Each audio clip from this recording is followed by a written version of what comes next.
வாரத்துல 10 லட்ச ரூபாய் சேமிக்கணும்னா இதை பண்ணுங்க. நீங்க 52 வாரத்துல 10 லட்ச ரூபாய் சேமிக்கணும்னா இது பாசிபிளா? நிறைய காம்ப்ளிகேட் பண்ணாம, பெரிய சாக்ரிஃபைஸ் பண்ணாம, சில ஸ்ட்ராட்டஜி மட்டும் யூஸ் பண்ணி நம்ம கோல்ஸை அச்சீவ் பண்ணலாம். அதை பத்தின டிஸ்கஷன் தான் இந்த வீடியோவா இருக்க போகுது. 52 வாரத்துல 10 லட்ச ரூபாய் சேமிக்கிறது அப்படிங்கிறது ஒரு பாசிபிளான விஷயமா? சக்சஸ்ஃபுல்லான ஃபினான்ஷியல் மேனேஜ்மெண்ட் புக்ஸை ரீட் பண்ணது மூலமாகவும் நான் சில ஃபினான்ஷியல் மேனேஜ்மெண்ட்டை கற்றுக்கிட்ட சில விஷயங்களை தான் உங்கள் கூட நான் ஷேர் பண்ணிக்க போகிறேன். இந்த வீடியோவை ஸ்கிப் பண்ணாமல் கடைசி வரைக்கும் பாருங்கள். பிடிச்சிருந்தால் லைக் பண்ணுங்கள். நம்ம சேனலை நீங்கள் இன்னும் சப்ஸ்கிரைப் பண்ணனா சப்ஸ்கிரைப் பண்ணிவிட்டு பக்கத்தில் இருக்க பெல் ஐக்கானை கிளிக் பண்ணிக்கோங்க. என்னோட ஃப்ரெண்டு 52 வாரத்தில் சேலஞ்சை யூஸ் பண்ணி 10 லட்ச ரூபாய் எப்படி சேவ் பண்ணாங்க, அவங்க யூஸ் பண்ண ஒரு ஸ்ட்ராட்டஜி என்னங்கிறது தான் உங்கள் கூட நான் ஷேர் பண்ணிக்க போகிறேன். அவங்க சில ஃபார்முலாவை யூஸ் பண்ணியிருக்காங்க. சேவிங்ஸ் ப்ளஸ் இன்வெஸ்ட்மெண்ட் 40% நம்ம சேவ் பண்ணோம். அதாவது நம்மளுடைய சேலரியில் ஒரு சேவிங்ஸை ஒரு 40 to 50% அது என்ன பண்ணணும், சேவ் பண்ணும், அதை இன்வெஸ்ட் பண்ணும். நெக்ஸ்ட் சைடு இன்கம் ஜென்ரேட் பண்ணும். ஒரு 20 to 25க்குள்ள நம்ம என்ன பண்ணணும், ஒரு சைடு இன்கம் ஜென்ரேட் பண்ணும். ஒரே இன்கம் மட்டும் நம்பி நம்மளால சேவிங்ஸ் பண்ண முடியாது. ஸோ நம்ம எக்ஸ்ட்ரா ஏதாவது ஒரு விஷயத்த கற்றுக்கிட்டு அதை நம்மளுடைய சைடு இன்கமாக ஜென்ரேட் பண்ணிட்டு இருக்கணும். தேர்ட் ஒன் பார்த்தீங்கன்னா எக்ஸ்பென்ஸை கட் பண்ணும். ஒரு 20 to 25 என்ன பண்ணணும், எக்ஸ்பென்ஸை கட் பண்ணும். எக்ஸ்பென்ஸை கட் பண்ணுங்கிற சில விஷயங்கள்லாம் இதை நம்ம லாஸ்ட் பார்க்கலாம். First break the bigger amount into smaller number. அதாவது நீங்கள் சேவ் பண்ணணும்னு நினைக்கிற அமௌண்ட்டு ஒரு பெரிய அமௌண்ட்டுன்னு நினச்சி நீங்கள் அதை வரி பண்ணாமல் நம்ம கண்ட்ரோலில் என்ன இருக்கோ அதை வச்சு நம்ம டார்கெட்டை அச்சீவ் பண்ணலாம், நம்ம கோல்ஸை அச்சீவ் பண்ணலாங்கிற ஒரு முடிவை மட்டும் நீங்கள் எடுத்துக்கணும். அதை ரொம்பவே காம்ப்ளிகேட் பண்ணிக்க கூடாது. Second one, give your goal and emotional name. அதாவது நீங்கள் சேவ் பண்ண போகிற அமௌண்ட்டு 10 லட்ச ரூபாய் அப்படின்னு எந்த ஒரு எமோஷனலும் இல்லாமல் நீங்கள் சேவ் பண்ணும்போது அதுக்கு ஒரு வேல்யூ இருக்காது. ஸோ நீங்கள் அந்த அமௌண்ட்டை சேவ் பண்ணுறதுக்கான ஒரு வேல்யூவை நீங்கள் எமோஷ்னலாக க்ரியேட் பண்ணுங்கள். அதாவது என்னென்னா, ஒரு எக்ஸாம்பிளுக்கு நீங்கள் அந்த அமௌண்ட்டை சேவ் பண்ணுறது என்னுடைய ஒரு கனவு இல்லத்துக்கான ஒரு சிறிய தொகையாக இருக்க போகுது, ஒரு இன்வெஸ்ட்மெண்ட்டாக இருக்க போகுது, இல்லை நான் நினச்சிட்டு இருக்க என்னுடைய கனவு காரை வாங்க போகிறேன் அதுக்கான ஒரு இன்வெஸ்ட்மெண்ட்டாக இருக்கும் அப்படின்னு யோசிங்க. இல்லை என்னுடைய ஃபியூச்சர் ரிட்டையர்மெண்ட்டுக்கான ஒரு தொகையாக இருக்க போகுதுன்னு நினைக்கலாம். என்னுடைய பிள்ளைகளுடைய ஃபியூச்சர் எஜுகேஷனலுக்காக யூஸ் பண்ண போகிறோம் அப்படிங்கிறத யோசிச்சு அதுக்கான ஒரு எமோஷ்னலான நேம் வச்சு நீங்கள் அதை கிரியேட் பண்ணும்போது, சேவ் பண்ணும்போது உங்களுக்கும் அதுக்கும் ஒரு கனெக்ஷன் உருவாகும். Third one, future value of money. அதாவது நீங்கள் எந்த அளவுக்கு இன்வெஸ்ட் பண்ணி வெயிட் பண்ணுறீங்களோ அந்த அளவுக்கு உங்களுடைய ரிட்டர்ன்ஸும் அதிகமாக இருக்கும். ஸோ உங்களுக்கு இதில் இன்வெஸ்ட் பண்ணதுக்கு அப்புறம் உங்களுக்கு பொறுமையும் மைண்ட் செட்டும் ரொம்பவே முக்கியமாக இருக்கும். இப்போ எக்ஸாம்பிளுக்கு இந்த ஃபார்முலாவை நம்ம செட் பண்ணி பார்க்கலாம். உங்களுடைய சேலரி 1 lakh இருக்குது அப்படின்னா நீங்கள் சேவிங்ஸ் ப்ளஸ் இன்வெஸ்ட்மெண்ட்டு 40% நீங்கள் பண்ணணும். அப்போ 1 lakhல நீங்கள் 40%னா 40,000 rupees கிடைக்கும். இப்போது இந்த 40,000 நீங்கள் ஒவ்வொரு மந்த்தும் சேவ் பண்ணுறது மூலயமா 4,80,000 உங்களுக்கு 52 வீக்ஸில் கிடைக்கும். ஸோ இதை நீங்கள் ஒரு 12% ரிட்டர்ன்ஸ் கிடைக்கக்கூடிய ஒரு ஃபண்டில் நீங்கள் இன்வெஸ்ட் பண்ணும்போது அப்ராக்சிமேட்டாக உங்களுக்கு ஒரு 58,000 லாபம் கிடைக்கும். இப்போது நீங்கள் ஸ்டாக் மார்க்கெட்டு, இன்னொன்று பாண்ட் மார்க்கெட்டுன்னு இருக்குது. இப்போ ஸ்டாக் மார்க்கெட்டில் இந்தியாவில் ஆவரேஜாக 3 இயர்ஸில் உங்களுக்கு 12% அளவுக்கு உங்களுக்கு ரிட்டர்ன்ஸ் கிடைச்சிருக்கு. நெக்ஸ்ட் பாண்ட் மார்க்கெட்டில் பார்த்தீங்கன்னா 11 to 12% உங்களுக்கு ஃபிக்ஸடான ரிட்டர்ன் கிடைச்சிருக்குன்னு சொல்கிறாங்க. ஸோ இதெல்லாம் நீங்கள் இன்வெஸ்ட் பண்ணுறதுக்கு முன்னாடி உங்களுடைய செபி ரெஜிஸ்டரான பர்சனல் அவங்கக்கிட்ட நீங்கள் டிஸ்கஸ் பண்ணிக்கணும். ஸோ உங்களுக்கு தெரியாமல் நீங்கள் எதுலேயுமே இன்வெஸ்ட் பண்ணிங்கன்னா லாஸ் தான் ஆகும். உங்களுடைய எஜுகேஷனல் பர்பஸ்க்காக மட்டும்தான் இதை நம்ம உங்ககிட்ட ஷேர் பண்ணுறோம். ஸோ இப்போ நீங்கள் இன்வெஸ்ட் பண்ண அமௌண்ட்டு எவ்வளவு கிடைச்சிருக்குன்னு பார்த்தீங்கன்னா உங்களுக்கு 12% நீங்கள் இன்வெஸ்ட் பண்ண அமௌண்ட் எப்படி இருக்குன்னா 57,600 rupees கிடைச்சிருக்கும். இப்போ நீங்கள் 4,80,000 + 57,600 rupees ஆட் பண்ணும்போது 5,37,600 rupees உங்களுக்கு இப்போவே கிடைச்சிருக்குது. இப்போ இதில் நம்ம இஎம்ஐ எப்படி கட்டணுங்கிறது மாதம் மாதம் நமக்கு ஒரு கட்டாயமாக இருக்குதோ அதே மாதிரி நம்ம ஒரு சேவிங்ஸோ இன்வெஸ்ட்மெண்ட்டோ பண்ணணுங்கிறத உங்களுடைய லைஃப்பில், உங்கள் லைஃப் ஸ்டைலில் அதை ஒரு கட்டாயமாக படுத்திக்கோங்க. நெக்ஸ்ட்டு உங்களுக்கு ஒரு செகண்ட் இன்கம்மை ஜென்ரேட் பண்ணணும். அதாவது எக்ஸ்ட்ரா ஒரு சைடு இன்கம். இப்போ ஒரு இன்கம்மை வச்சு நீங்கள் ஒரு சேவிங்ஸோ இன்வெஸ்ட்மெண்ட்டோ பண்ணுறதுங்கிறது ரொம்பவே இப்போ இருக்கிற காலகட்டத்துக்கு ரொம்பவே கஷ்டமான விஷயம். ஸோ நீங்கள் ஒரு சைடு பிஸ்னஸை நீங்கள் ஜென்ரேட் பண்ணுறது மூலயமா அதுலேருந்து உங்களுக்கு ஒரு 20 to 30% வந்து நீங்கள் ஜென்ரேட் பண்ண முடியும். இப்போ எக்ஸாம்பிளுக்கு என்னுடைய ஃப்ரெண்ட் எடுத்துக்கோங்க.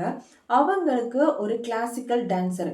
அவங்க ஆஃப்டர் ஸ்கூல் வந்து வர கிட்ஸுக்கு வந்து அவங்க கிளாசிக்கல் டான்ஸ் சொல்லி கொடுத்துட்டு இருந்தாங்க. நெக்ஸ்ட்டு அவங்க கொரோனா பீரியட் ஆயிடுச்சு. கொரோனா டைமில் ஆன்லைன் கிளாஸ் வந்து கண்டக்ட் பண்ணிட்டு இருந்தாங்க. ஆன்லைன் கிளாஸ் கண்டக்ட் பண்ணிட்டு இருந்தாங்க. நெக்ஸ்ட்டு ஸ்கூல் ரெகுலராக ஸ்டார்ட் ஆயிடுச்சு. அப்புறம் அவங்க எல்லா குழந்தைங்களும் எஜுகேஷனில் ஃபோக்கஸ் பண்ண ஆரம்பிச்சிட்டாங்க. இவங்களுடைய டான்ஸ் கிளாஸ் வந்து கொஞ்சம் டல் ஆயிடுச்சு. என்ன பண்ணலான்னு அவங்க திங்க் பண்ணும்போது, சரி இப்போ நிறைய பேர் வந்து வெயிட் லாஸ் பண்ணுறதுக்கு ரொம்பவே வந்து ஆர்வம் காமிக்கிறாங்க. அதுவும் வீட்டில் இருக்கிற பெண்கள் வந்து நம்ம வெளியில் ஜிம்முக்கு போகாமல் எப்படி வீட்டில் இருந்தே நம்ம வெயிட் லாஸ் பண்ண முடியுங்கிறதுக்கு ரொம்பவே இன்ட்ரெஸ்ட் பண்ணுறாங்க. ஸோ இவங்க என்ன பண்ணாங்க, ஜூம்பா டான்ஸை வந்து கற்றுக்கிட்டு ஒரு ப்ரொஃபஷ்னலான சர்டிஃபிகேட் கோர்ஸை அவங்க கற்றுக்க ஆரம்பித்தாங்க. அது மூலயமா என்ன பண்ணாங்க, ஆன்லைன் கிளாஸே வந்து கண்டக்ட் பண்ணாங்க. ஆன்லைன் கிளாஸில் வந்து நிறைய ஒர்க்கிங் உமனு அவங்களுடைய டைம்க்கு ஏற்ற மாதிரி, ஹோம் மேக்கர்ஸ் அவங்களுடைய டைம்க்கு ஏற்ற மாதிரி அவங்க கிளாஸை வந்து 1 ஹவருக்கு அவங்க ஃபிக்ஸ் பண்ணாங்க. அது மூலயமா அவங்க ஒரு இன்கம்மை ஜென்ரேட் பண்ண ஆரம்பித்தாங்க.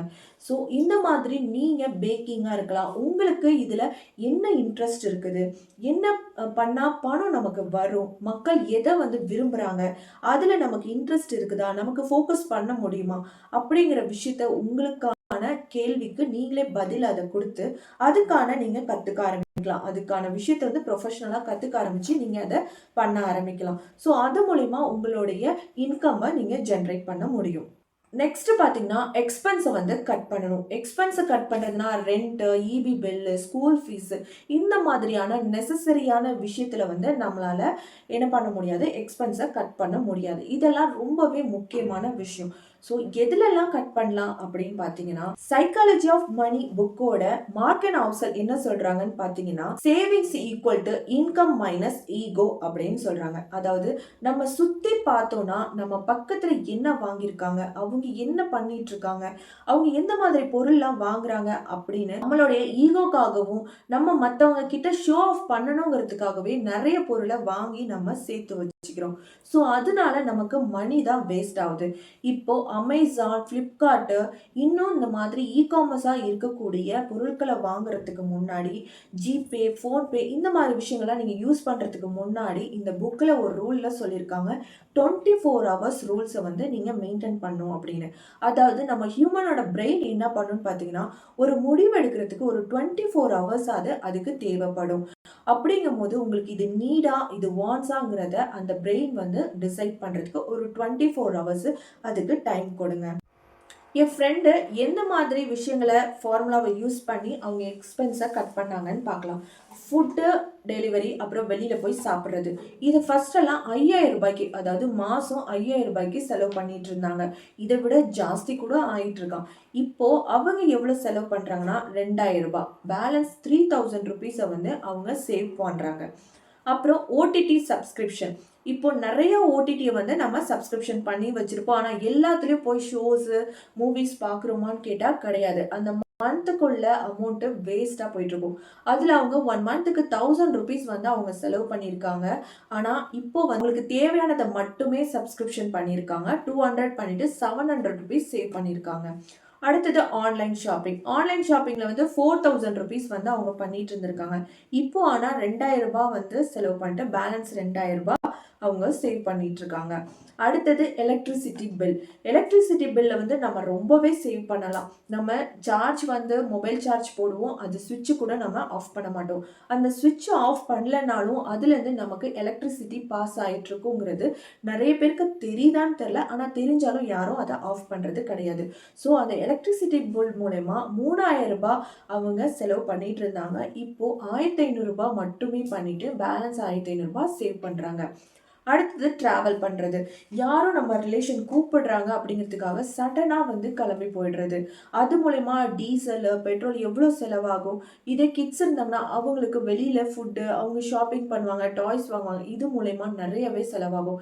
இப்போது இங்கேருந்து நம்ம பெங்களூர் டு சென்னை போகணுன்னாலே மேக்ஸிமம் நமக்கு ஒரு 10,000 ருபீஸ் வந்து செலவாகுது. அதாவது ஒரு கிட்ஸு இல்லாமல் நம்மளுடைய டே ட்ராவலில் பண்ணும்போது இவங்க வந்து ஒரு 5,000 ருபீஸ் வந்து செலவு பண்ணிட்டு இருந்திருக்காங்க. இப்போ 3,000 ரூபாய் செலவு பண்ணிட்டு பேலன்ஸ் 2,000 ரூபாய் அவங்க சேவ் பண்ணிட்டு இருக்காங்க.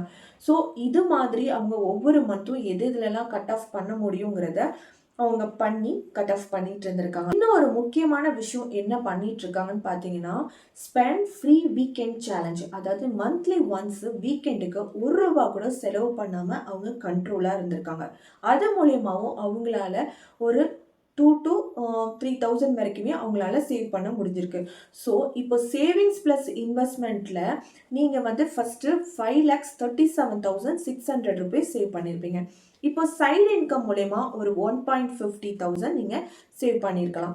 நெக்ஸ்ட்டு இந்த எக்ஸ்பென்ஸ் எல்லாம் கட் பண்ணுறது மூலயமா ஒரு 1,50,000 அரௌண்ட் 2 lakhs வரைக்குமே நம்ம 1 இயருக்கு, அதாவது 52 வீக்ஸ்க்கு நம்மளால் கட் பண்ண முடியும். டோட்டலாக பார்த்தீங்கன்னா நம்ம அரௌண்ட் ஒரு 9 lakhs வரைக்குமே இன்னுமே வந்து நம்மளால் சேவ் பண்ண முடியும். இது வந்து டிபெண்ட் ஆன் உங்களுடைய இன்கம் பொறுத்து தான். இதை விட ஜாஸ்தி சில பேருக்கு இன்கம் இருக்கலாம். அவங்க ஒரு 10 to 15 lakhs வரைக்குமே அவங்களால சேவ் பண்ண முடியும். இல்லை எனக்கு இதை விட கம்மி ஒரு 50,000 தான் அப்படிங்கும் போது இதில் ஒரு பாதி, அதாவது 50னா 5 lakhs வரைக்குமே நீங்கள் இன்வெஸ்ட் பண்ணுறதுக்கு பிளான் பண்ணலாம். ஸோ இது ஒரு ஃபார்முலாவை யூஸ் பண்ணி உங்களுடைய சேலரிக்கு ஏற்ற மாதிரி நீங்கள் இன்வெஸ்ட் பண்ணுங்கள். இந்த வீடியோ உங்களுக்கு யூஸ்ஃபுல்லாக இருக்கும்னு நினைக்கிறேன். யூஸ்ஃபுல்லாக இருந்திருந்தா எனக்கு ஒரு லைக் பண்ணிவிட்டு நம்ம சேனல் இன்னும் சப்ஸ்கிரைப் பண்ணனா சப்ஸ்கிரைப் பண்ணிக்கோங்க. பணக்காரனாக மாறணும் அப்படின்னா இந்த ரகசியத்தை நீங்கள் கண்டிப்பாக தெரிஞ்சுக்கணும். அதுக்கான வீடியோட லிங்கை நான் ஃபர்ஸ்ட் கமெண்ட்டில் உங்களுக்கு பின் பண்ணியிருக்கேன். உங்களுடைய ஃப்ரீ டைமில் கண்டிப்பாக அதை செக் பண்ணி பாருங்கள். உங்களுக்கு ரொம்பவே யூஸ்ஃபுல்லாக இருக்கும்.